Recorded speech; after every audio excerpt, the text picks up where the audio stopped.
Por Monseñor José Julio Martínez. El drama de Jesús. Segunda parte, la vida pública. Capítulo 29. Lázaro, sal fuera. Un día cayó enfermo Lázaro, que vivía en su casa de Betania, a unos 3 kilómetros de Jerusalén, con 2 hermanas, Marta y María. Esta María es la que había ungido al Señor con ungüento y enjugado sus pies con los cabellos de su cabeza. Y lo que ocurrió en aquella enfermedad nos lo cuenta deliciosamente el evangelista San Juan, poniendo en su narración unos pormenores bellísimos que denotan enseguida al testigo ocular. Me bastará copiar sus palabras, añadiendo cuando haga falta alguna explicación. Al ver al enfermo, ese hermano que era el sostén de la casa, Marta y María se acordaron de Jesús y le enviaron un recado diciéndole: Señor, el que tú amas está enfermo. Mensaje discreto y cariñoso. Súplica velada, llena de confianza y de abandono familiar, que nos recuerda aquella otra de la Madre bendita: Hijo, no tienen vino. Mas Jesús, habiéndolo oído, dijo: Esta enfermedad no es para muerte, sino para gloria de Dios, a fin de que por ella sea el Hijo de Dios glorificado. Amaba Jesús a Marta y a su hermana María y a Lázaro. Como oyó, pues, que estaba enfermo, se detuvo todavía en el sitio que estaba otros 2 días. Después, pasado este tiempo, le dijo a sus discípulos: Vamos de nuevo a Judea. Le dicen entonces los discípulos: Maestro, hasta ahora te buscaban los judíos para apedrearte, ¿y quieres ir allí de nuevo? Respondió Jesús: Por ventura no son 12 las horas del día. Cuando uno camina de día no tropieza porque ve la luz. Cuando anda de noche tropieza porque no hay luz en él. Llama Jesús horas del día a las de su vida y asegura que aún no ha llegado la hora de su muerte, la noche. Pueden estar seguros sus discípulos de que nada malo le sucederá todavía. Dijo esto y luego añadió: Lázaro, nuestro amigo, duerme, pero voy a despertarlo. Le dijeron entonces los discípulos: Señor, qué buena noticia, si duerme entonces se pondrá bueno. Pero Jesús hablaba de su muerte, y ellos creyeron que hablaban del sueño de dormir. Entonces pues les dijo Jesús claramente: Lázaro ha muerto, y me alegro por vosotros de no haber estado allí para que creáis. Pero vamos a él. Me alegro de no haber estado allí, pues si hubiera estado allí no hubiera muerto Lázaro.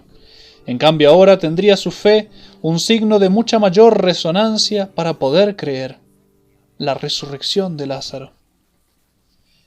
Hablaba el maestro con resolución. Los discípulos vacilaban por el miedo. De pronto, uno de ellos, Tomás, dijo resueltamente a sus condiscípulos: Vayamos también nosotros y muramos con él. Se pusieron en camino. Iba el Señor a realizar uno de sus mayores milagros, acaso el más insigne de cuantos realizó en su vida mortal.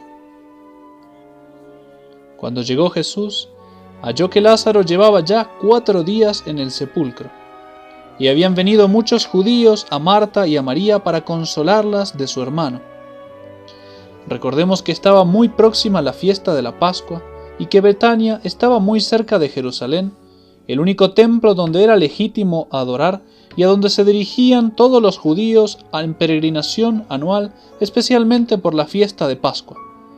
Jerusalén rebosaba de israelitas piadosos y religiosos que habían venido a adorar, y muchos de ellos que conocían a Lázaro se habían acercado a Betania, que tan solo distaba a unos 3 kilómetros, para darle su pésame a las 2 hermanas que habían perdido a su hermano.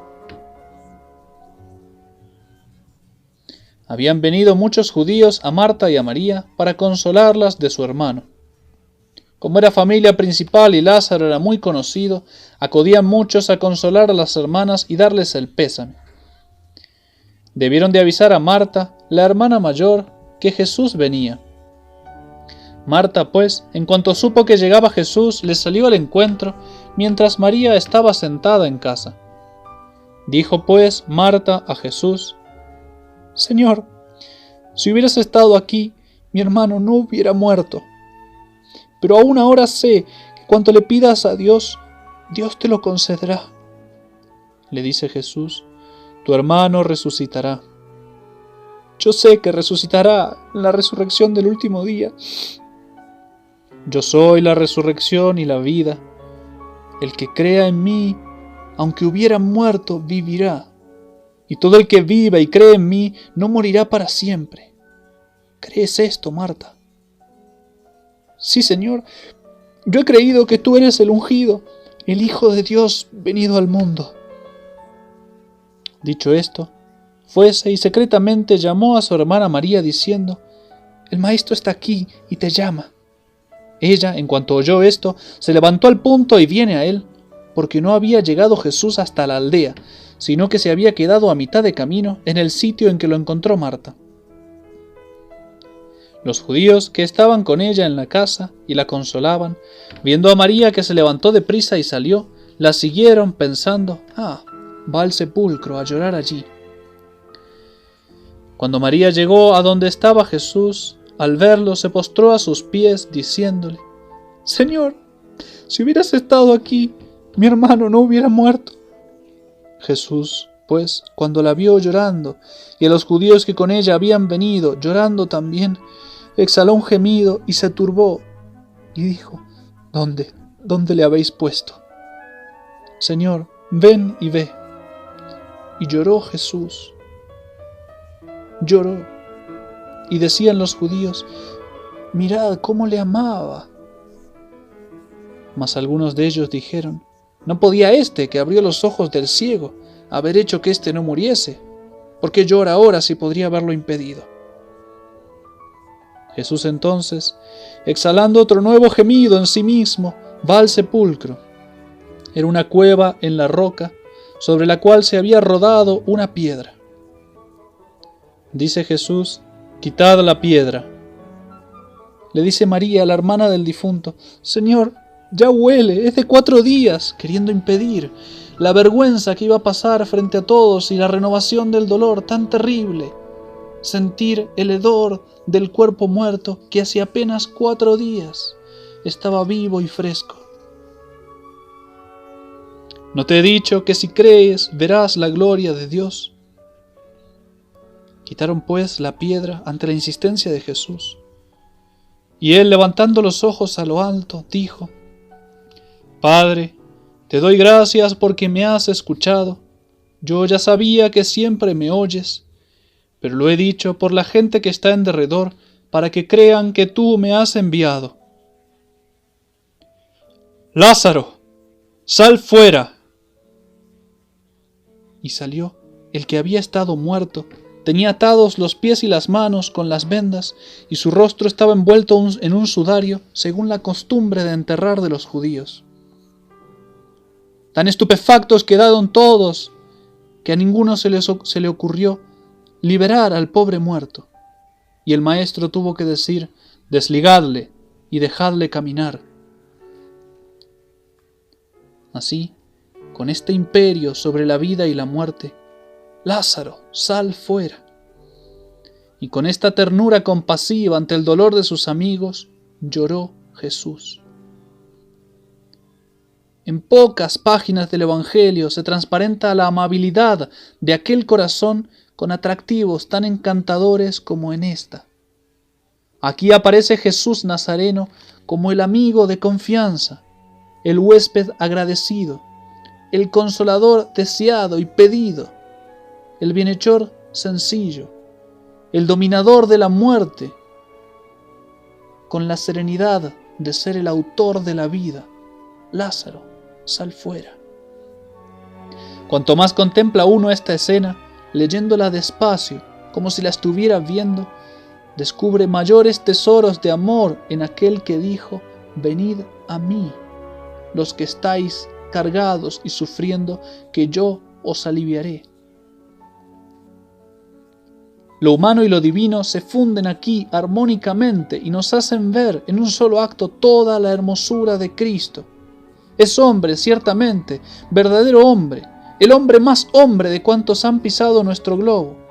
Tiene corazón, todos los gozos, todas las inquietudes, todas las emociones humanas, todas las ternuras del amor hacen latir ese noble corazón.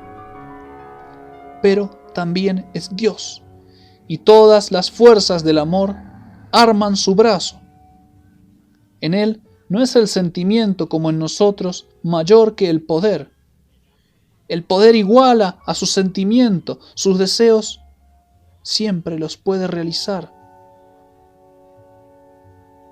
Es el amor perfecto, de donde resulta la perfecta belleza. Esto no se había visto nunca, y no se volverá a ver sobre esta sombría tierra, en la cual, cuando sufren aquellos a quienes amamos, cuando nos llaman en su ayuda, desea uno hacer tanto, y puede hacer tan poco. Qué difícil es consolar ante un muerto a sus familiares.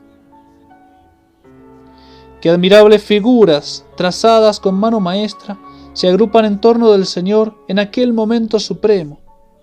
Marta, cuidadosa y activa, como siempre, corriendo al encuentro de Jesús, con una sola frase en la que el reproche se pierde en el amor. Señor, si hubieses estado aquí, mi hermano no hubiera muerto. Marta es, entre las mujeres del Evangelio, una especie de San Pedro. Es alma valiente y varonil, pero todavía su fe es imperfecta. Cree que Jesús puede obtener un milagro, no cree que Él mismo lo pueda hacer. Por eso dice: todo lo que pidáis a Dios, Él te lo concederá. Y Jesús, para hacerla dar el último paso, para obligarla a comprender sobre la tumba de su hermano que es Dios, ocurre este sublime diálogo: tu hermano resucitará, sé que resucitará en la resurrección del último día. Marta, yo soy la resurrección y la vida. ¿Crees esto? Sí, Señor, creo que tú eres el Cristo, el Hijo de Dios vivo. Ya está ahora dispuesta a comprender y a ver la gloria de Dios. María no necesita tanta preparación. Hace mucho tiempo que lo sabe todo, que lo ha comprendido todo en la paz de su contemplación, sentada a los pies de Jesús. Recogida, silenciosa, sumida en su dolor, espera. Es Jesús quien la llama. Su corazón, tan tierno, tan noble, no quiere que ella esté ausente en el grandioso momento.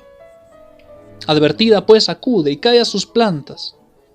Marta se había quedado de pie. María se precipita a los pies de aquel a quien ama. Su frase es la misma que la de su hermana: Señor, si hubieras estado aquí, mi hermano no hubiese muerto. Pero la fe de María es mayor que la de Marta. ¿Cuántas veces esta misma idea había ocupado el alma de las dos hermanas? Si Jesús hubiera estado aquí, lo hubiera curado. Si Jesús llegara a tiempo, lo curaría. Marta, dejándola escapar, le había añadido un grito de fe y de esperanza. María nada añade, llora, o mejor dicho, muestra el corazón. Estas lágrimas son las que todo lo terminan. Jesús con Marta habla, con María llora. Preciosas lágrimas, que no fueron impotentes como las nuestras y que permitieron pagar la hospitalidad que había él recibido y todas las ternuras que se le habían prodigado en su amada casa de Betania.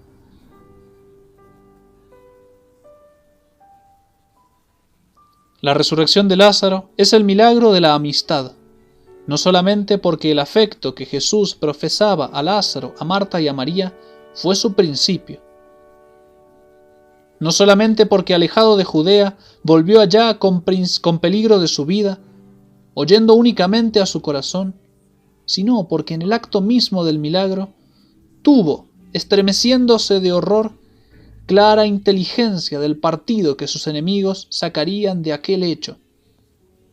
Sabía que resucitar a su amigo en tales circunstancias, bajo la cuchilla de los fariseos, era firmar su propia sentencia. No nos dolamos por ello. El vaso estaba colmado hacía mucho tiempo.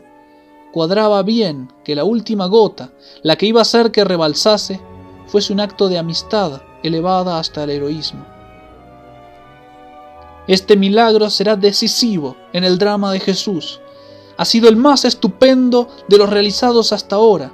Un muerto de 4 días, ya oliendo mal por la descomposición.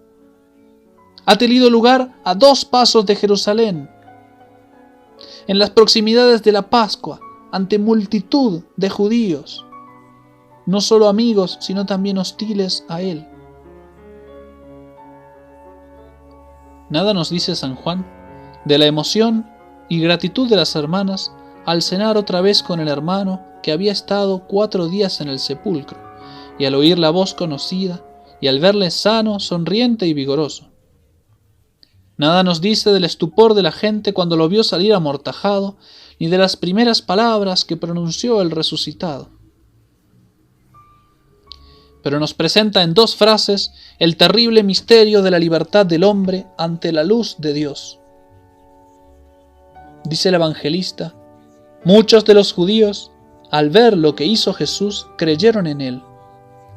Otros se fueron a los fariseos y les dijeron lo que había hecho Jesús. Unos creen en él, otros corren a denunciarlo.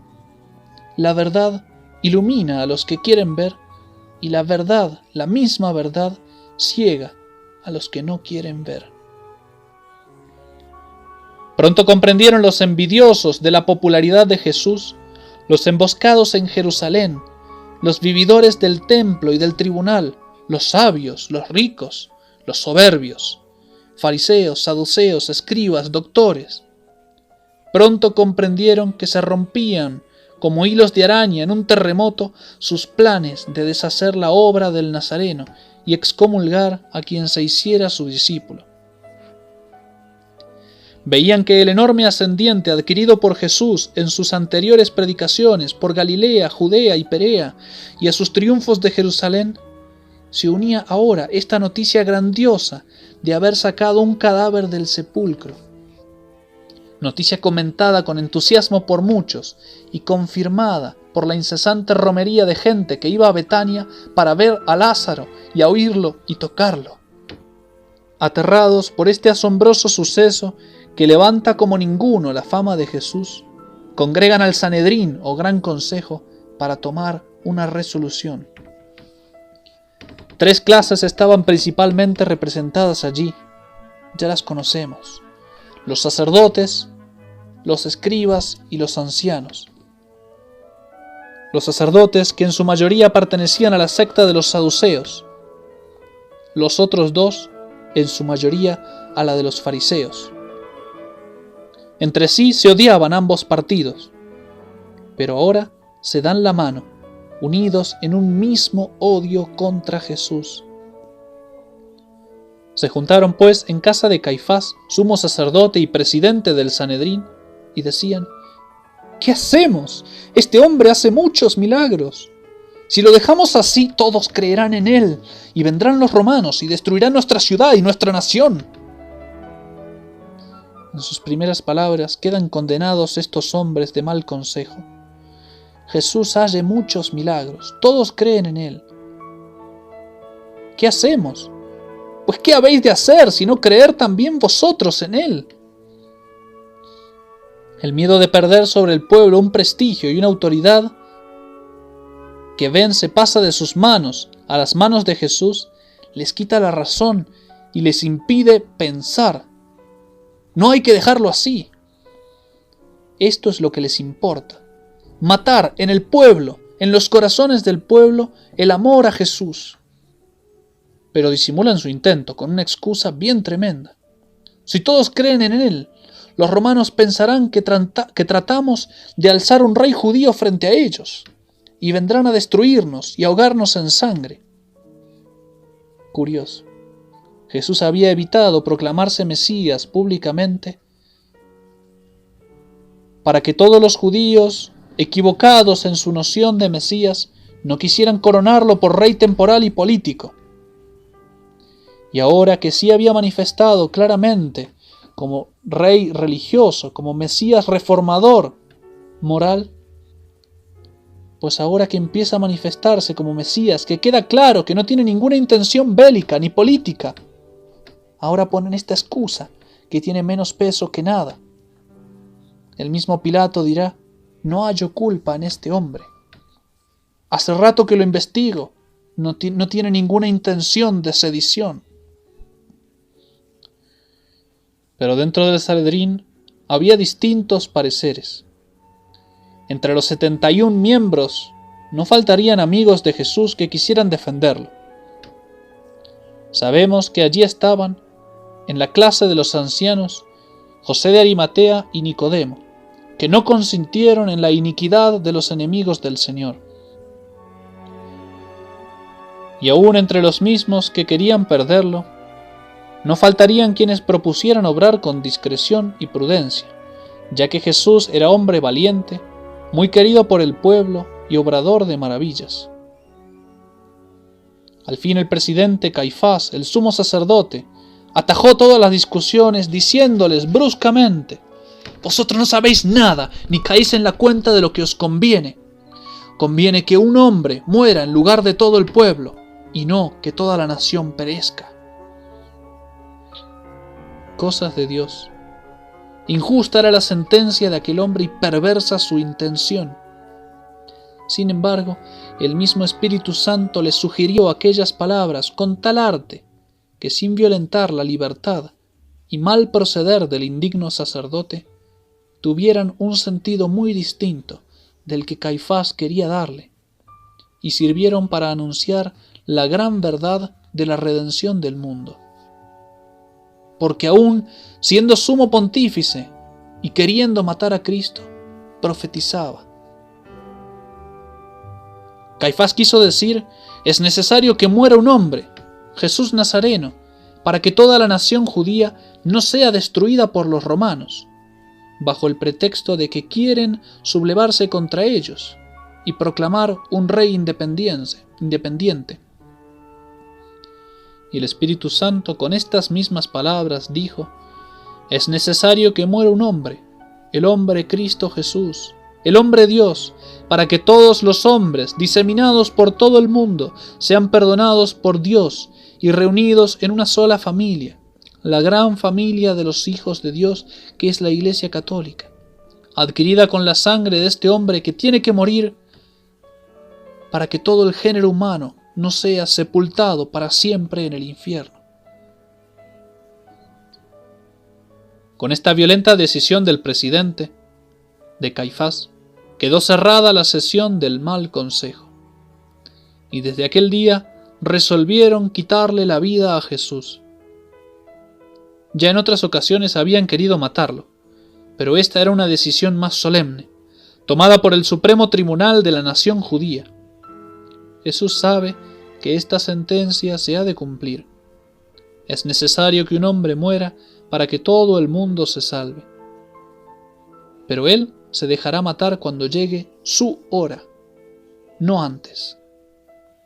Por eso, se aleja estos días de Jerusalén, empleando los medios naturales y ordinarios para salvar la vida. Jesús, pues, no anda ya entre los judíos al descubierto, sino que se iba de allí a la región cercana al desierto, a una ciudad llamada Efraín, y allí moraba con sus discípulos.